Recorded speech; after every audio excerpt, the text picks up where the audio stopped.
Bismillah. Assalamualaikum warahmatullahi wabarakatuh. Innal hamdalillah nahmaduhu wa nasta'inuhu wa nastaghfiruh wa na'udzu billahi min shururi anfusina wa sayyiati a'malina. Man yahdihillahu fala mudilla lahu wa man yudlilhu fala hadiyalah. Asyhadu an la ilaha illallah wahdahu la syarika lah wa asyhadu anna Muhammadan 'abduhu wa rasuluhu la nabiyya ba'dah. Allahumma shalli ala Muhammadin wa ala alihi wa ashabihi ajma'in wa man tabi'ahum bi ihsanin ila yaumiddin. Amma ba'd, fa inna khairal hadithi kitabullah wa khairal hadi hadi Muhammadin sallallahu alaihi wa alihi wa sallam wa syarrul umuri muhdatsatuha fa inna kulla muhdatsatin bid'ah wa inna kulla bid'atin dalalah wa inna kulla dalalatin finnar. Saudaraku, selalu saja ana mengawali kajian ini dengan satu harapan, semoga kita semua selalu dalam keadaan baik. Amin. Saudaraku, sebenarnya saat ini kita sedang masuk di salah satu bulan yang cukup istimewa dalam timbangan syariat, yakni bulan Sya'ban, yang insya Allah setelah itu akan diikuti bulan yang teragung, yakni Ramadan. Saudaraku, di bulan Sya'ban ini, khususnya di tanggal 15 Sya'ban, ada satu hari yang dimana dianggap oleh banyak orang dianjurkan untuk melakukan sebuah ibadah khusus, apa yang disebut sebagai nisfu Sya'ban. Nisf itu setengah atau pertengahan. Sya'ban, bulan Sya'ban, artinya di pertengahan bulan Sya'ban, yakni tanggal 15 Sya'ban. Kita tahu di berbagai masjid, musola, bahkan ramai pula beredar di medsos anjuran agar nanti di malam nisfu Sya'ban orang berkumpul di masjid untuk mengadakan berbagai ibadah-ibadah khusus. Ada sebagiannya yang membaca yasinan, lalu diikuti setelah sholat maghrib itu melakukan apa yang disebut sebagai sholat sunnah nisfu Sya'ban. Tak cukup di situ, bahkan nanti di siang harinya ada pula anjuran untuk melakukan amalan puasa sunnah khusus nisfu Sya'ban. Yang menjadi pertanyaan buat kita adalah, apakah benar perkara-perkara ibadah khusus baik di malam nisfu Sya'ban maupun puasa khusus di nisfu Sya'ban itu ada tuntunannya dari Rasulullah sallallahu alaihi wa alihi wasallam, atau jangan-jangan itu termasuk perkara bid'ah? Nah, untuk menjawab pertanyaan ini, maka sengaja dalam kesempatan kali ini izinkan ana membawa tema yang terkait dengan bulan Sya'ban dengan judul, benarkah ada amalan khusus yang dianjurkan dilakukan di bulan Sya'ban, khususnya di nisfu Sya'ban. Saudaraku, agar materi ini tertib dan lebih mudah dipahami, maka anak akan bahas kajian ini dalam beberapa sub pokok bahasan. Kita awali dulu dengan pengantar terkait din kita ini. Saudaraku, kita tahu agama kita ini dengan wafatnya Rasulullah sallallahu alaihi wa alihi wasallam, maka telah sempurna tidak memerlukan penambahan apapun. Karena itu Allah Ta'ala sendiri telah berfirman, Al-yawma akmaltu lakum dinakum wa atmamtu alaikum ni'mati wa raditu lakumul islama dina. Pada hari ini telah kusempurnakan bagimu agamamu. Ila akhiril ayat. Jadi di ayat ini Allah telah memastikan agama Islam ini telah demikian sempurna, tak butuh lagi inovasi dalam bidang peribadatan apapun. Makanya Ibnu Katsir rahimahullah saat menjelaskan ayat tadi terkait kesempurnaan agama ini, maka beliau mengatakan, hadhihi akbaru ni'amillah.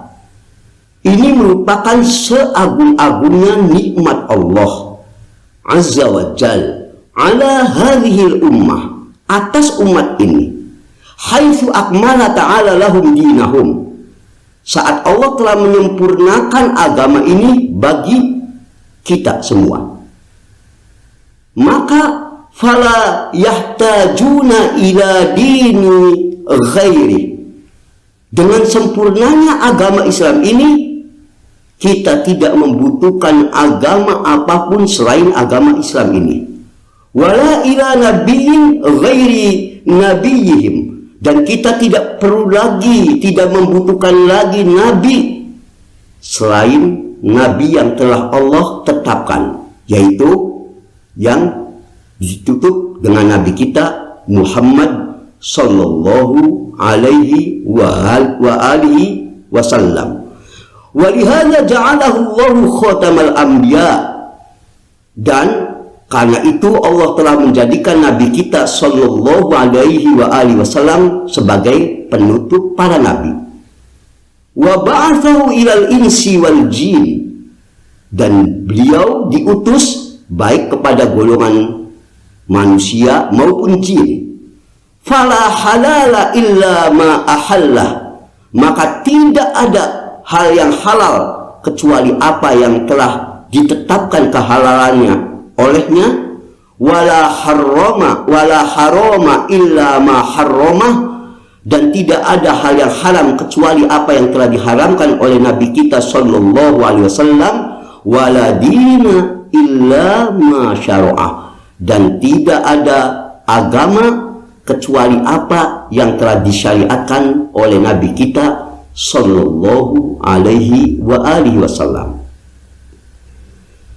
Saudaraku, sebegitu sempurnanya agama ini, sampai-sampai Salman Al-Farisi radhiyallahu anhu pernah berkata, qala lanal musyrikun, suatu ketika orang-orang musyrik pernah berkata kepada kami, para sahabat, qad 'allamakum nabiyyukum kulla syai'in hatta al-khira'ah, benarkah nabimu, yakni Muhammad sallallahu alaihi wa alihi wasallam, sudah mengajarkan kalian segala sesuatu, dari perkara paling besar sampai paling kecil, sudah disampaikan semua, sampai pun tentang bab adab buang air.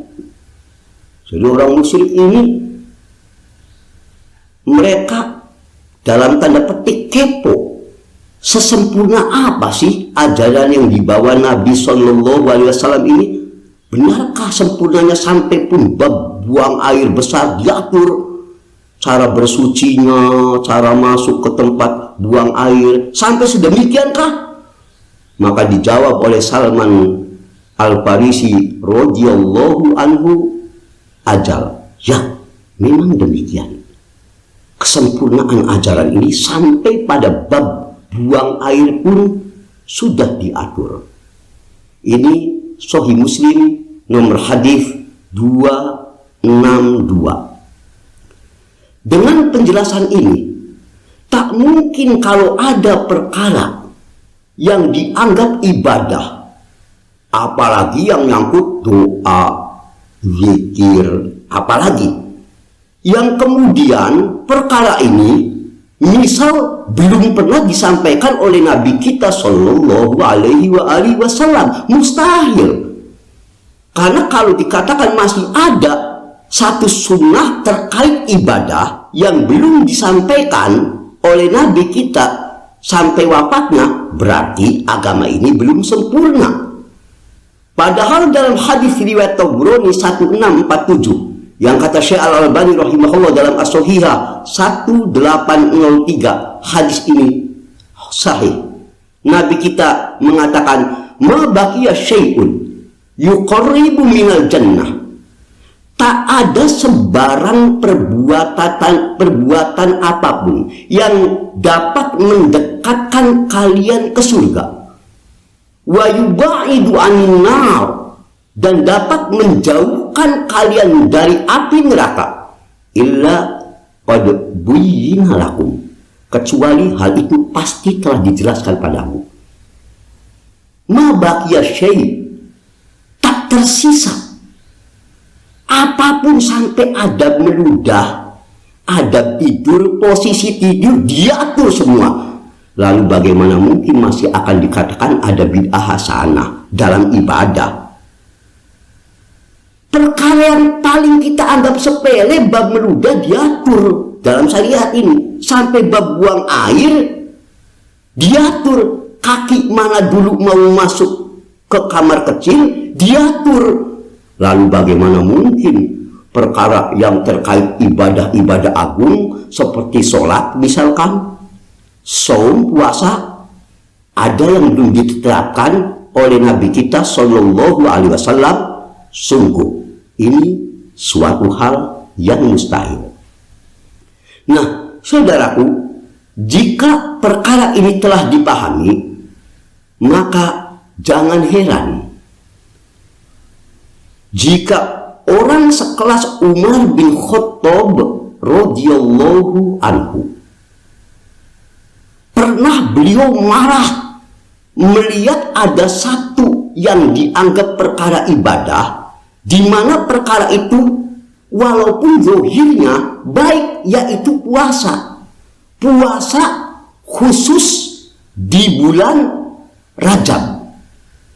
Kita tahu bulan Rajab itu termasuk bulan haram, bulan yang utama,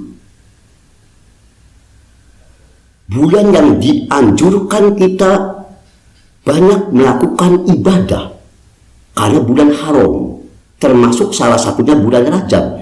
Tapi ketika Umar bin Khattab radhiyallahu anhu melihat ada orang yang membuat ibadah spesifik yang dimana ibadah ini tidak ditetapkan oleh Nabi Shallallahu Alaihi Wasallam, beliau marah.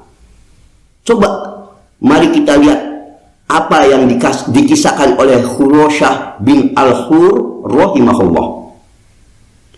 Ra'aitu Umar yadribu akuffal mutarajjibin.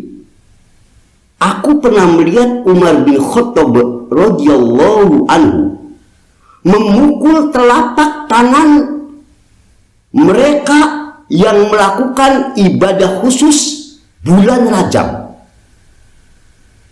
hatta yad'uha fit ta'am, di mana orang-orang ini yang melakukan ibadah khusus ini melakukan ibadah puasa khusus bulan Rajab di hari tertentu, tanggal tertentu semacam itu. Umar bin Khattab radhiyallahu anhu marah.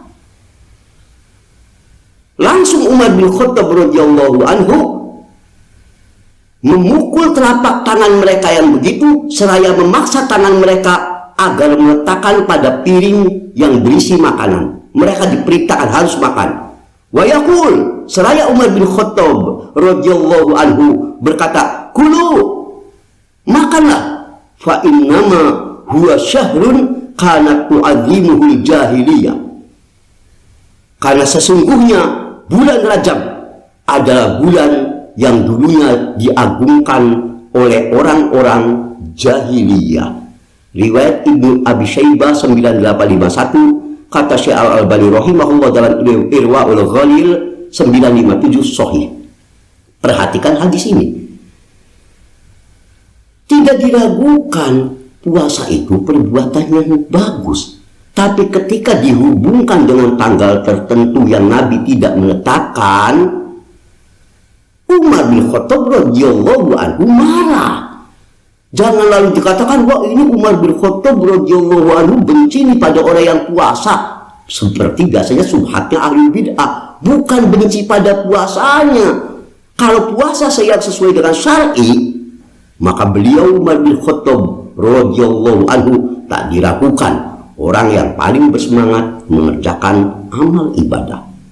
Yang beliau ingkari ketika menetapkan amalan-amalan di hari-hari tertentu, tanggal-tanggal tertentu, waktu-waktu tertentu, yang dimana Nabi Sallallahu Alaihi Wasallam tidak menetapkannya. Saudaraku, jika perkara ini telah dipahami, maka mari kita sekarang langsung masuk pada persoalan terkait bulan Sya'ban. Setelah kita tadi pahami, nanti baru kita lihat adakah memang amal ibadah tertentu yang ditetapkan oleh Nabi ini bagus tanggal sekian untuk amal ibadah malam di bulan Sya'ban, agar Anda misalkan membaca apa, ada tidak? Kalau tidak, tentu ini semua akan terkategorikan perbuatan bid'ah yang harus dijauhi, sebagaimana dulu Umar bin Khattab radhiyallahu anhu mencegah orang yang suka melakukan puasa khusus di bulan Rajab di tanggal tertentu, waktu tertentu yang tidak ditetapkan oleh Nabi Sallallahu Alaihi Wasallam. Saudaraku, kita mulai masuk, apakah bulan Sya'ban itu memang ada keistimewaan secara umum dulu. Nih, kita ini sekarang mulai bulan Sya'ban, dan insya Allah besok Jumat tanggal 15. Bulan Sya'ban mulai tanggal 1 sampai akhir bulan Sya'ban, memang apakah ada keistimewaan dibanding bulan-bulan lainnya? Maka jawabannya benar. Aisyah radhiyallahu anha menceritakan, karena Rasulullah sallallahu alaihi wasallam yatahaffal min hilali Sya'ban ma la yatahaffal min ghairi. Nabi sallallahu alaihi wasallam sungguh memberikan atensi khusus, perhatian khusus pada bulan Sya'ban ini melebihi perhatian beliau pada bulan-bulan lainnya. Jadi Nabi kalau datang bulan Sya'ban, maksud perkataan Aisyah tadi radhiyallahu anha, itu beliau memberi perhatian khusus. Nanti akan kita bahas perhatian khususnya kayak model apa sih. Yang jelas ini menunjukkan bulan Sya'ban di sisi Nabi kita Sallallahu Alaihi Wasallam termasuk bulan yang memiliki nilai plus dibanding bulan-bulan lainnya. Hadis tadi diriwayatkan oleh Abu Dawud 2325. Kata Syekh Muhammad Ibnu Abdul Hadi dalam Tanqih At-Tahqiq juz 3 halaman 206 sahih. Sekarang kita masuk dengan pembahasan ritual atau amal ibadah khusus terkait di bulan Sya'ban. Yang ana maksud, pertama, ibadah apa yang di bulan Sya'ban ini yang termasuk sunnah dan mana yang bukan termasuk sunnah, khususnya di bulan Sya'ban. Dimulai, kita awali dari mulai tanggal 1 Sya'ban sampai akhir Sya'ban. Maka dapat ana sampaikan, antum perhatikan, salah dalam masalah ini takutnya salah mengambil kesimpulan. Sebab di dalam perkara ini ada beberapa perkara yang cukup rumit, jika salah bisa salah kesimpulan. Makanya ana sengaja spesifik pembahasan ini. Pertama, di bulan Sya'ban mulai tanggal 1 semestinya. Sekarang kita sudah sebentar lagi masuk tanggal 15 padahal. Ya, sebetulnya dari mulai tanggal 1 Sya'ban kemarin itu awal bulan Sya'ban sampai nanti akhir Sya'ban ada ibadah sunnah yang bagus jika kita lakukan, yaitu puasa sunnah Sya'ban. Harinya bebas, sepengen kita. Mau tanggal 1, mau tanggal 2, di mana kita ada luang, kita niat puasa khusus bulan Sya'ban. Boleh.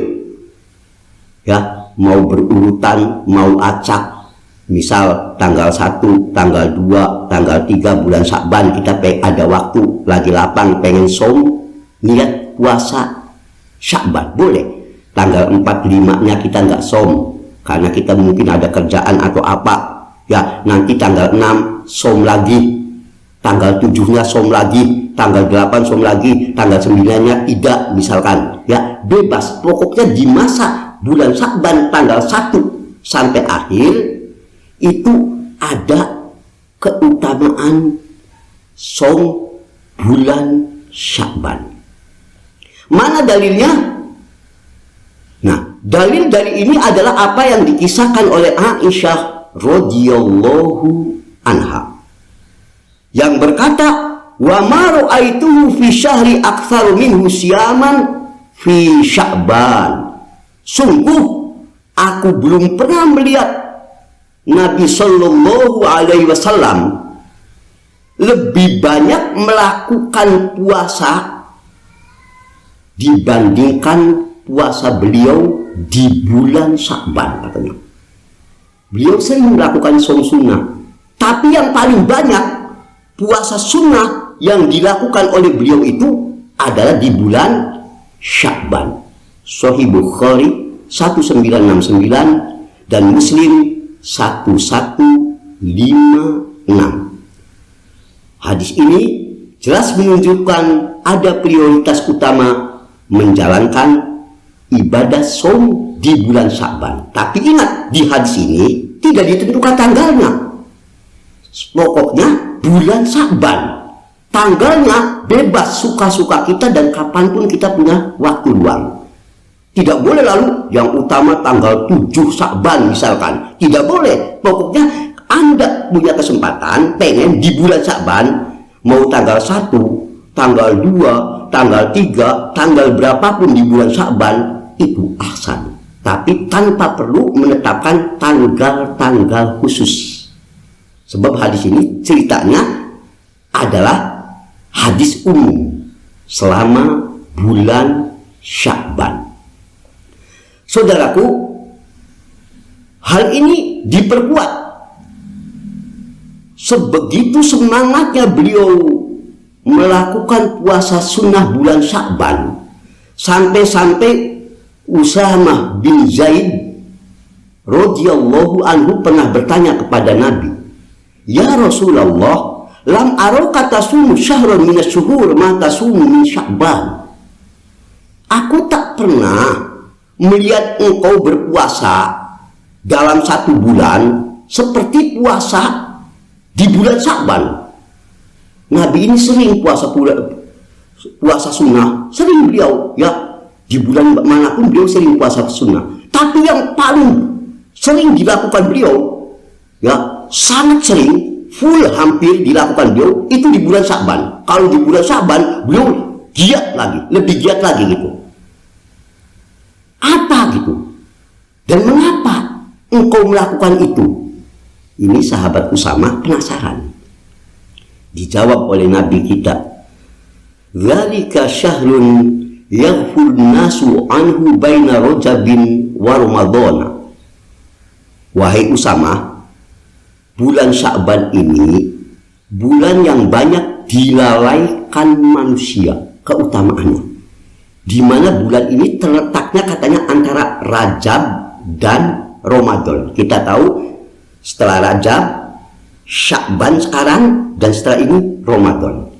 Wa huwa syahrun turfa'u fihi al-a'mal ila rabbil alamin.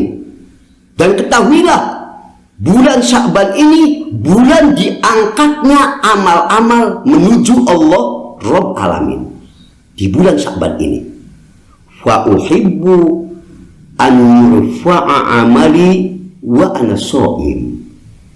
Dan aku ini senang seandainya amalku diangkat, dilaporkan ke Allah di bulan Sya'ban ini dalam keadaan aku sedang puasa. Ya, aku pengen, aku ingin sekali begitu. Riwayat Nasa'i 2356. Kata Syekh Al-Albani rahimahullah dalam Sahih At-Targhib wa Tarhib 1022 hasan.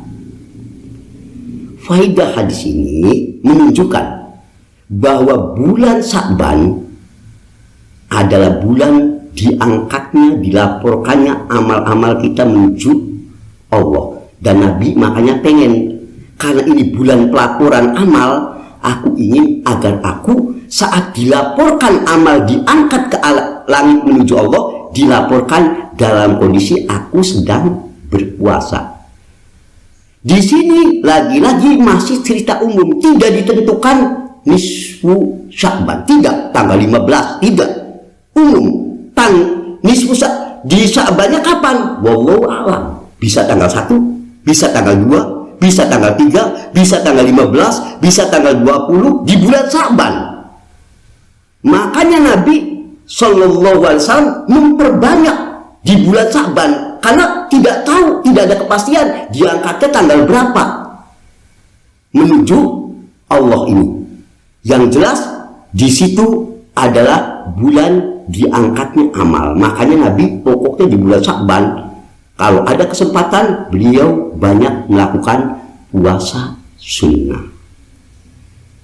Saudaraku, jika perkara ini telah dipahami, kita masuk pembahasan. Apakah maksud puasa sunnah di bulan Sya'ban ini full 1 bulan, dari tanggal 1 sampai akhir Sya'ban, kayak puasa Ramadan, full 1 bulan, tak ada yang tertinggal? Maka jawabannya, Imam Tirmidzi menukilkan perkataan Ibnu Mubarak atas maksud hadis banyak puasa di bulan Ramadan. Beliau mengatakan, innama makna hadzal hadis annahu kana yasum aktsar asy-syahr. Maksud hadis ini menunjukkan Nabi itu berpuasa pada sebagian besar hari-hari bulan Sya'ban, tidak full kayak Ramadan gitu. Ya, lihat dalam Jami' At-Tirmidzi juz 2 halaman 107. Maksudnya mungkin kalau gambarannya bulan Sya'ban ini misal 29 hari, boleh jadi Nabi 20 harinya som sunnah Sya'ban, atau mungkin lebih, atau mungkin kurang gitu. Ya, pokoknya di bulan Sya'ban itu beliau banyak melakukan som sunnah, tapi tidak full. Di antara dalil yang menunjukkan pula ini memang tidak full 1 bulan, yang 1 bulan full itu sempurna, itu adalah di Ramadan, diperkuat dengan apa yang dikisahkan oleh Aisyah radhiyallahu anha, wa ma ra'aituhu shoma syahrun kamilan munzu qadimal madinata illa ayyakuna ramadhana. Aku tidak pernah melihat beliau berpuasa selama sebulan penuh sejak beliau tiba di Madinah kecuali Ramadan. Ya, Sahih Muslim 1156. Jadi kalau di hadis ini justru ya, Nabi sejak beliau sudah ke Madinah, yang puasa full 1 bulan itu hanya di Ramadan. Kalau yang hari lainnya puasa sunnah ya, itu banyak gitu, tapi tidak full. Ini adalah pendapat yang insya Allah lebih kuat. Saudaraku, sekarang mari kita lanjutkan dengan apa yang menjadi seringkali banyak diberitakan di medsos, digembar-gemborkan, bahkan tadi ya di berbagai masjid, musola sudah diserukan, awas nanti tanggal ini 15 malam nisfu Sya'ban kumpul di masjid, lalu di situ orang banyak melakukan ibadah khusus. Dan di di nisfu Sya'ban siangnya katanya ada anjuran puasa khusus, tentu di siang hari, namanya somnya bulan pertengahan Sya'ban atau disebut nisfu Sya'ban. Nisfu Sya'ban. Apakah betul ditekankan? Maka jawabannya ada hadis. Iza kanat lailatun nisfi min Sya'ban, jika masuk pertengahan bulan Sya'ban, fakumu lailaha, maka hendaklah kalian melakukan sholat malam harinya, wasumu naharoha, dan siang harinya berpuasa sunnahlah kamu. Ini ada hadis. Hadis ini yang sering dijadikan landasan oleh mereka yang menganggap malam nisfu Sya'ban ada sholat sunnah khusus, siangnya ada puasa khusus, puasa nisfu Sya'ban. Maka saudaraku, jawabannya sebagai berikut. Andai hadis ini adalah hadis yang sahih, tentu selesai urusannya. Kita tidak punya jawaban lain kecuali sami'na wa atokna. Kita dengar, kita taat. Kalau hadis ini ditakdirkan sahih, berarti benar kalau sahih. Tapi yang jadi masalah, hadis ini tidak memenuhi persyaratan. Diriwayatkan hadis tadi, yang tadi mengatakan kalau datang nisfu Sya'ban, ya malamnya sholat malam, siangnya puasa sunnah. Ini diriwayatkan hadis ini oleh Ibnu Majah, nomor hadis 1388. Dalam sanadnya ada rawi yang namanya Ibnu Abi Sabroh. Ibnu Abi Sabroh ini, kata Al-Haythami rahimahullah, dalam Majmu' Zawaid juz 1 halaman 213, matru, orang yang harus ditinggalkan hadisnya dikarenakan tertuduh sebagai pendusta. Ini kata Al-Haythami.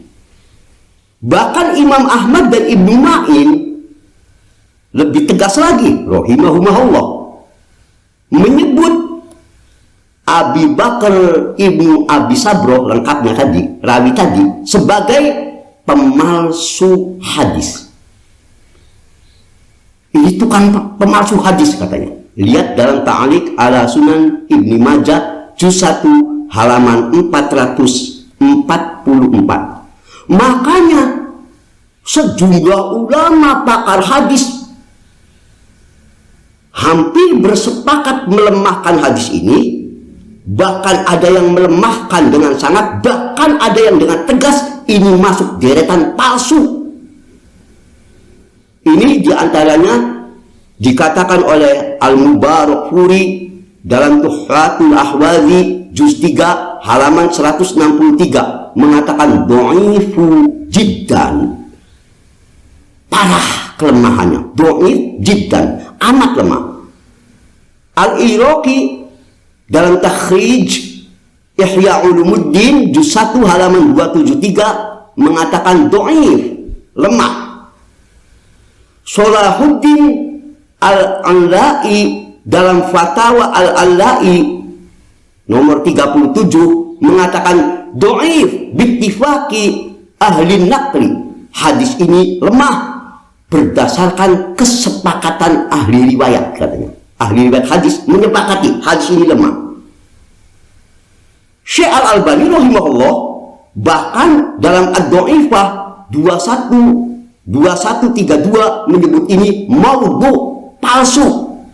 Dan Syekh Al-Utsaimin rahimahullah dalam Majmu' Fatawanya juz 28 halaman 20 mengatakan hadis ini kelemahannya syadid, amat sangat lemahnya. Bukan sekedar lemah, sangat lemahnya. Dengan penjelasan ini saudaraku, kita tahu bahwasanya kalau kita mau saum di bulan Sya'ban dari mulai tanggal 1 sampai menjelang akhir Ramadan, menjelang datangnya Ramadan, kecuali di hari Syak tentunya, itu kita disunnahkan. Silakan, tanggalnya bebas, jangan ditentukan. Yang utama tanggal 14, yang utama tanggal 22, yang utama tanggal 15 Sya'ban, yang utama tanggal 16, jangan ditentukan. Kalau mau saum sunnah berdasarkan keumuman hadis Nabi memperbanyak, silakan. Tapi begitu kita, biasanya kita nggak pernah puasa sunnah Sya'ban. Pas tanggal 15, lalu kita puasa khusus nisfu Sya'ban. Nah ini, atau tanggal 16, puasa khusus nisfu Sya'ban. Maka puasa khusus nisfu Sya'ban ini bid'ah. Dikarenakan tadi tidak ada, kalau dia niatnya puasa khusus, tidak ada petunjuknya dari Nabi Shallallahu Alaihi Wasallam. Kalau sudah dipahami, sekarang kita masuk pembahasan selanjutnya, sholat sunnah khusus nisfu Sya'ban. Ikhwan, ada lagi, ya. Mereka mengatakan di nisfu Sya'ban malam harinya itu dianjurkan melakukan sholat sunnah khusus. Ini diantaranya diutarakan oleh Imam Ghazali rahimahullah. Beliau mengatakan wa amma sholatu Sya'bana fahiya ayyusalliya fi lailatil khamis asyara minhu mi'ata raka'ah. Adapun sholat sunnah Sya'ban itu dilakukan malam ke-15 dari bulan Sya'ban.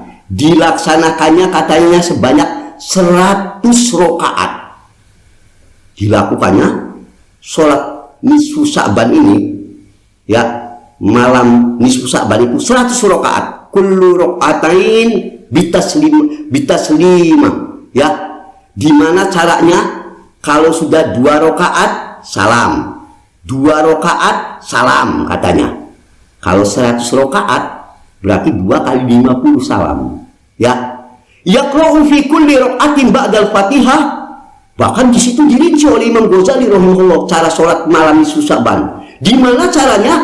Setiap rakaat setelah membaca Fatihah itu membaca qul huwallahu ahad ihda asyara marrah. Baca qul huwallahu ahad 11 kali katanya. Setiap rakaatnya setelah baca Fatihah, baca Al-Ikhlas 11 kali dan seterusnya. Ya, juga ada pilihan lainnya. Cara-caranya sampai Imam Ghazali rahimahullah spesifik menganjurkan tata cara sholat nisfu Sya'ban. Lihat Ihya Ulumuddin juz 1 halaman 203. Jawaban atas masalah ini, apakah apa yang tadi disampaikan Imam Ghazali rahimahullah dan yang sejalan dengan beliau adalah benar? Maka jawabannya, agaknya dalil yang dijadikan landasan cara sholat tadi yang diutarakan oleh Imam Ghazali rahimahullah atau orang yang sependapat dengan beliau dalam hal ini, ada satu hadis yang katanya anna man sholla hadhihi sholah fi hadhihi laylah, sesungguhnya orang yang mengerjakan sholat ini pada malam ini, pada malam nisfu Sya'ban. Siapa yang mau mengerjakan sholat pada malam nisfu Sya'ban, nazarallahu ilaihi sab'ina nazarah, maka Allah akan memandangnya sebanyak 70 kali, ya, dan seterusnya. Itu disebutkan dalam Ihya Ulumuddin juz 1 halaman 203. Ini katanya ada keutamaan. Orang yang sholat nisfu Sya'ban, Allah akan melihat dia sebanyak 70 kali dan seterusnya. Dari itulah lalu ada disebut sholat nisfu Sya'ban. Maka jawabannya hadis ini batil. Al-Hafidh Al-Iraqi rahimahullah, salah seorang yang meneliti kitab Ihya Ulumuddin, di juz 1 halaman 273 mengatakan hadis tadi yang dibawa Imam Ghazali rahimahullah itu batil, tidak benar. Bukan hanya Al-Hafidh Al-Iraqi yang menyatakan batilnya hadis itu. Imam Nawawi rahimahullah pada saat menjelaskan tentang ada dua jenis sholat yang selama ini dipandang orang awam, sholat ini sholat sunnah. Dua jenis sholat, yaitu pertama namanya sholat sunnah raghaib. Sholat sunnah raghaib itu sholat sunnah Jumat pertama bulan Rajab, namanya ar-raghaib. Yang kedua sholat sunnah nisfu Sya'ban. Ini dua jenis, ya, raghaib dan nisfu Sya'ban. Banyak orang memandang ini termasuk sunnah. Maka langsung Imam Nawawi rahimahullah, seorang pakar hadis dari mazhab Syafi'i, memberikan penjelasan. As-sholatu ma'rufa bisolati raghaib. Adapun tentang terkait ada sholat yang sudah dikenal banyak orang yang disebut sunnah ar-raghaib. Lalu beliau menyebutkan tadi pengertian raghaib itu sholat sunnah di malam Jumat pertama tadi, ya, dan seterusnya.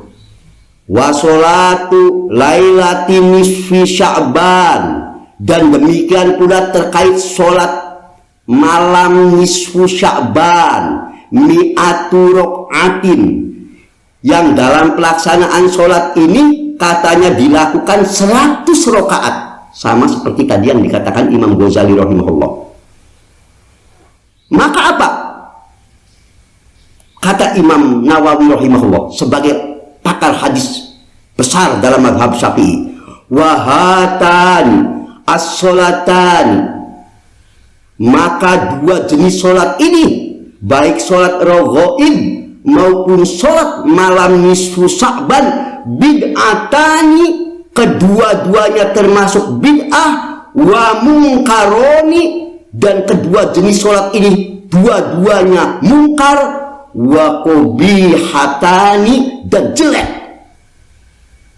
Berturut-turut diberondong oleh Imam Nawawi rahimahullah, yang menunjukkan ketidaksukaan beliau terhadap jenis amal ibadah bid'ah ini. Beliau menyebutkan bid'atani, mungkaroni, qabihatani, bid'ah, mungkar, jelek.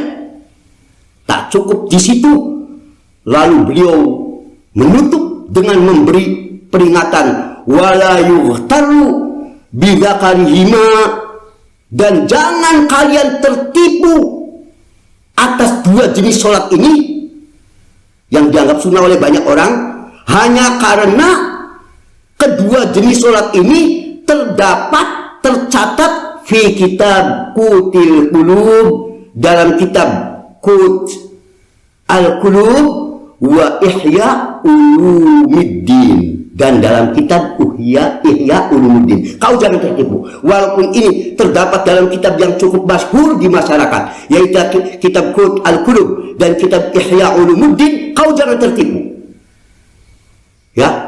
Bahkan beliau lalu mengatakan, fa inna, di akhirnya, fa inna kulla dzalika batil, sesungguhnya semua ini batil, katanya.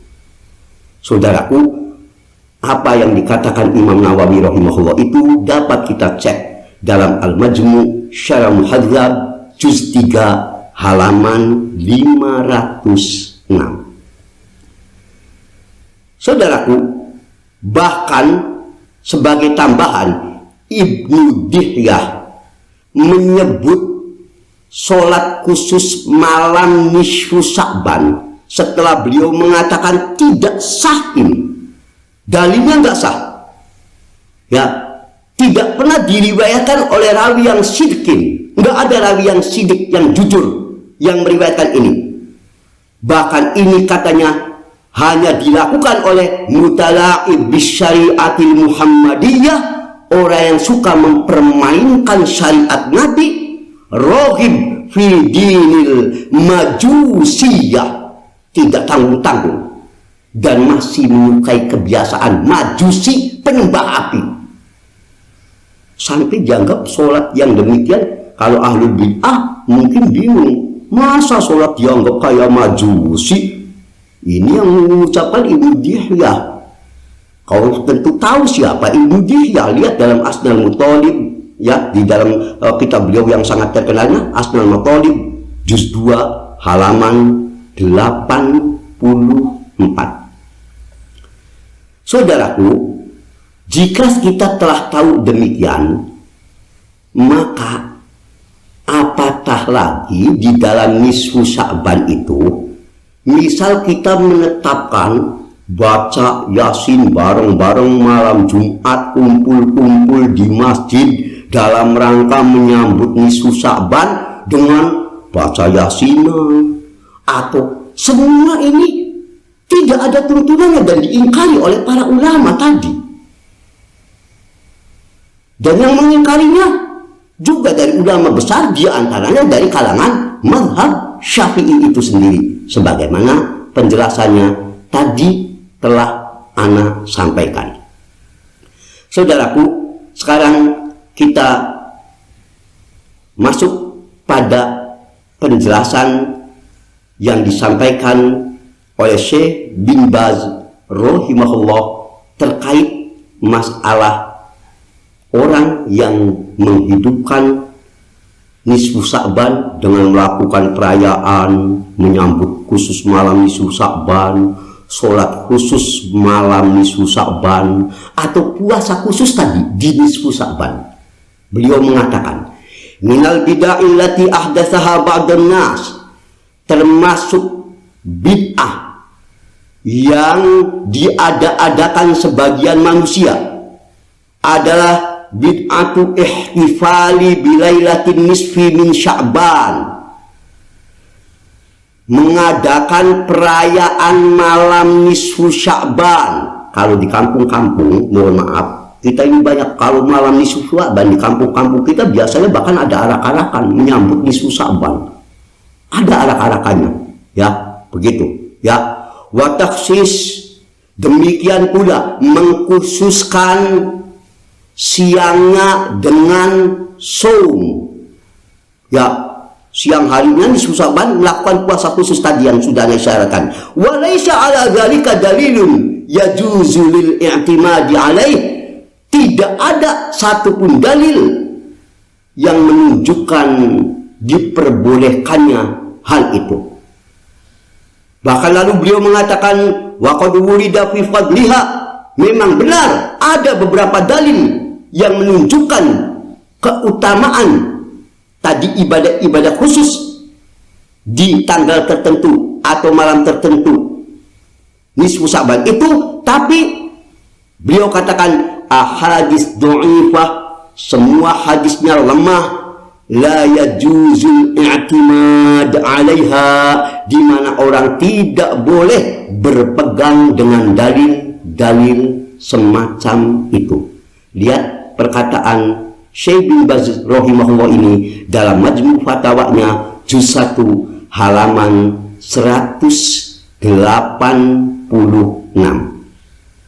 Dan terakhir yang ingin ana bawakan dalam kajian kali ini, saudaraku, tak dipungkiri memang benar ada sejumlah ulama ahlus sunnah yang sempat berpendapat untuk mengagungkan malam nisfu Sya'ban. Ada di antara yang melakukan hal ini atau berpendapat masalah ini adalah Imam Al-Auza'i, juga Ibnu Rajab Al-Hambali rahimahumullah.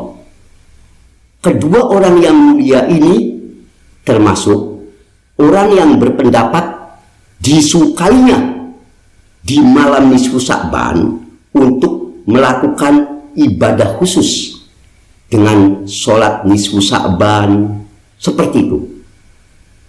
Maka jawabannya, saudaraku, pertama, setiap orang boleh diambil dan boleh dibuang perkataannya kecuali Rasulullah Shallallahu Alaihi Wasallam.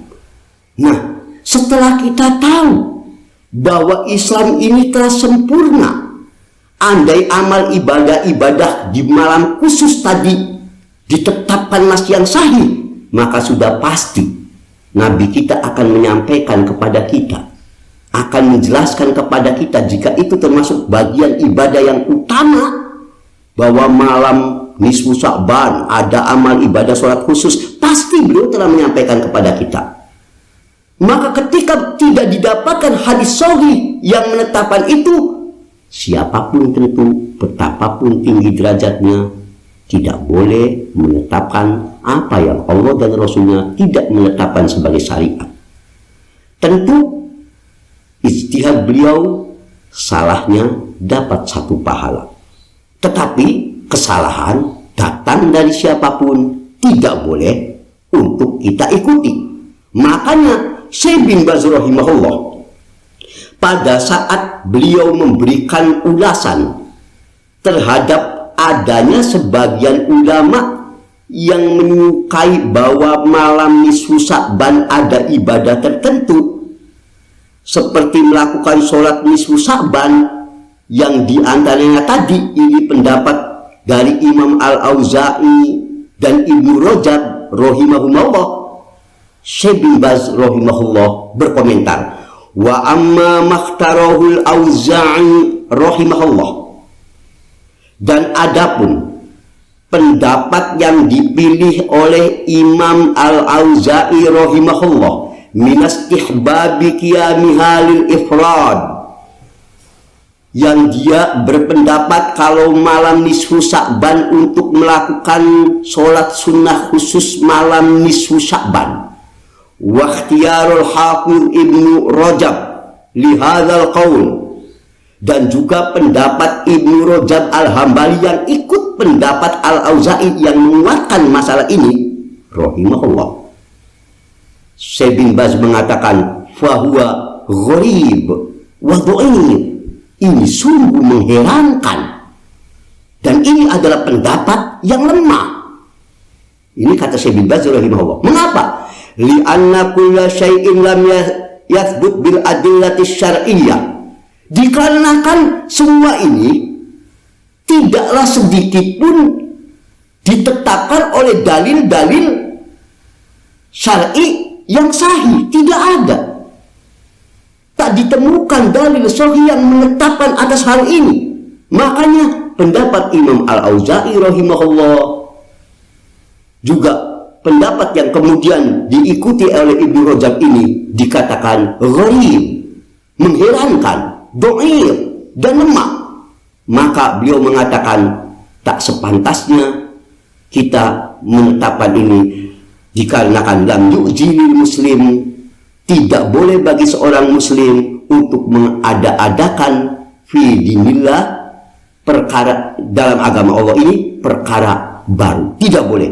Kata Syekh bin Baz rahimahullah, siapapun tidak bisa menetapkan dengan pendapat dalam kaitan ibadah, pendapat sendiri yang tidak didukung ketetapan dari hadis-hadis yang sahih. Lihat dalam At-Tahrir Minal Bid'ah halaman 13. Saudaraku, jika ini telah dipahami, maka kini jelaslah bagi kita bahwa ya, ada sebagian ulama ahli sunnah yang juga cenderung pada pendapat ini menghidupkan malam nisfu Sya'ban, tapi pendapat ini karena tidak didukung oleh dalil yang sahih, maka tadi setiap orang boleh diterima dan boleh ditolak perkataannya selain Rasulullah Sallallahu Alaihi Wasallam. Maka berhati-hatilah atas masalah ini, kerjakan yang telah jelas sunnahnya, tinggalkan segala hal yang termasuk perkara bid'ah. Semoga Allah menerima amal ibadah kita dan menyelamatkan kita semua dari segala macam kebid'ahan. Amin. Akhirnya kita tutup kajian ini dengan subhanakallahumma wa bihamdik asyhadu an la ilaha illa ant astaghfiruka wa atubu ilaik walhamdulillahi rabbil alamin wa sallallahu ala Muhammadin. Wassalamualaikum warahmatullahi wabarakatuh.